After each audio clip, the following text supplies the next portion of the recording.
Bạn dây videoមួយទៀតបាទយាយវីដេអូមួយទៀតតាក់ទងជាមួយនឹងអ្នកទប់សក់ពេក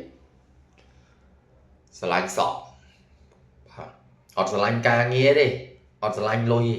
តែមករកការងារធ្វើមកដល់កន្លែងការងារគេឲ្យកាត់កញ្ចក់ដៃចេញគេឲ្យកាត់សក់ចេញអត់កាត់ទេសុកចិត្តអត់ធ្វើការងារបងប្អូននេះចរិតថោកទាបមួយចំនួនគិតថាត្រូវមែនគិតថាថ្លៃធ្នូណាស់មែនហ៎កញ្ចក់ចាយបានទេហ៎សក់នៃឯងនោះណាខ្លះត្រូវចាស់ណាដែលចូលចិត្តសក់វែងដូចពួកឯងមកធ្វើការស្រឡាញ់ការងារស្រឡាញ់ប្រាក់ខែស៊ីលុយខែគេអ្នកខ្លះនិយាយពីចាក់សាក់សាក់ដល់កកន្លែងខ្លះទៅដាក់ពាក្យគេអត់យកទេឃើញសាក់ខឹងគេតែគ្រាន់តែសាក់ប៉ុណ្្នឹងមិនយកដែរអ៊ីចូលគោលការណ៍គេអត់យកត្រូវមានចំណេះរៀនណាយកចំណេះមកដាក់ក្នុងខួរនេះក្នុង memory នេះមិនមែនទៅរៀនដើម្បីទៅអស់ស្លឹកល្ភើងទឹកប៊ិចទេណា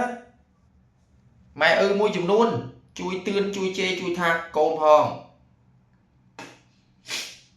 កុំបដែតបដោយឲ្យកូនទុកសក់វែងទៅរៀនសក្តិសកលពិបាកអ្នកគ្រូប្រាប់មួយខែពីរខែមិនព្រមកាត់ទេអ្នកខ្លះនិយាយតិចអ្នកគ្រូចងកបួចឲ្យសំណាងហើយប៉ះអ្នកគ្រូចងកបួចបើខ្ញុំមកចាប់សក់បានបោកអញតុកនេះដាក់ពុកបាទប៉ុនក៏ដៃចាំមើលវាប្តឹងដល់ណាសុកចិត្តខ្ញុំសុកចិត្តអត់ប្រាក់ខែធ្វើគ្រូក៏អត់ដែរនឹងខ្ញុំនិយាយមួយចំនួនមួយទៀតធ្វើការកន្លែងគេមានគោលការណ៍ឲ្យកាត់សក់ខ្ញុំហើយវាងាប់ត្រូវគ្រាប់អីបានចង់កាត់ទៅវាងាប់អីហើយសក់ហ្នឹងកាត់ទៅអត់ដោះមែន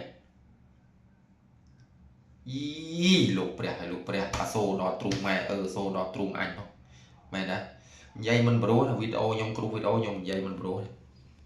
តែនៅមានមនុស្សមួយចំនួនគាត់ចូលចិត្តសម្ដីពិតអត់ប្រួសទេអាសម្ដីផ្អែមល្ហែមលួងលោម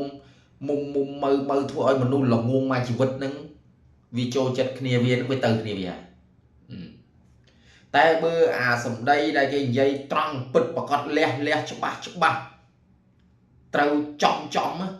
មនុស្សមួយចំនួនអត់ត្រូវការទេខ្ញុំដឹងណាខ្ញុំដឹងគេមនុស្សមួយចំនួនមានចូលចិត្តទេនិយាយអត់ប្រួសគេចូលចិត្តអានិយាយប្រួសតែចង់ប្រាប់ថានិយាយប្រួសសម្រាប់អ្នកដែលត្រូវប្រួសអ្នកដែលមិនត្រូវប្រួសក៏អត់ប្រួសទេយល់អាមួយទៀតខាងសម័យនេះទៅហើយ2026ហើយ2026ហើយអត់ចេះមើលគេទេចង់សម័យ2080ទៀតក៏ដោយពួកឯងរស់មកពីណាពូចែងមកពីណាថោកទាបទេហើយលើកពាក្យនឹងមកនិយាយទៅកើតអាសេរីដែលដឹកនាំគេភ្លឺធ្វើឲ្យគេធ្វើតាមអារឿងខុសហ្នឹងអាឈួតតាមគ្នាហ្នឹងប្រកែមែនអាកន្លែងធ្វើត្រូវស្អាតស្អំជាមនុស្សជាមនាអ្នកស្រុកអ្នកស្រែអ្នកភូមិមានពូជមានបោត្រឹមត្រូវមិនកែមិនធ្វើមិនក៏ចូលចិត្តទៅនាំគ្នាអាខ្លះទៅនាំគ្នាផឹកអាខ្លះនាំគ្នាជក់ថ្នាំញៀនអាខ្លះនាំគ្នាទប់សក់វែងទាំងក្រុមអាខ្លះនាំគ្នាទៅបរហោម៉ូតូឯងគូវាអត់ពូជអត់មយិតអត់បោមែនណាម៉ែឪមួយចំនួនគួរតែបណ្ឌិតឡើងមកវិញឈប់ភ្លើទៅបាទអរគុណច្រើនបងប្អូនទាំងអស់គ្នាបាទជម្រាបលាបងប្អូនមុខខ្ញុំអត់សង្ហាអត់ស្អាតទេមែនទេចឹងហើយបាននិយាយប្រួសតែនៅមានអ្នកខ្លះសរសើរដែរតាសង្ហាស្អាត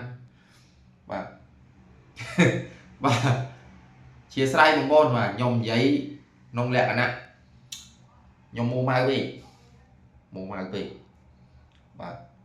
បងប្អូនណាមិនពេញចិត្តទេចេញពីជីវិតខ្ញុំចេញពី Facebook របស់ខ្ញុំ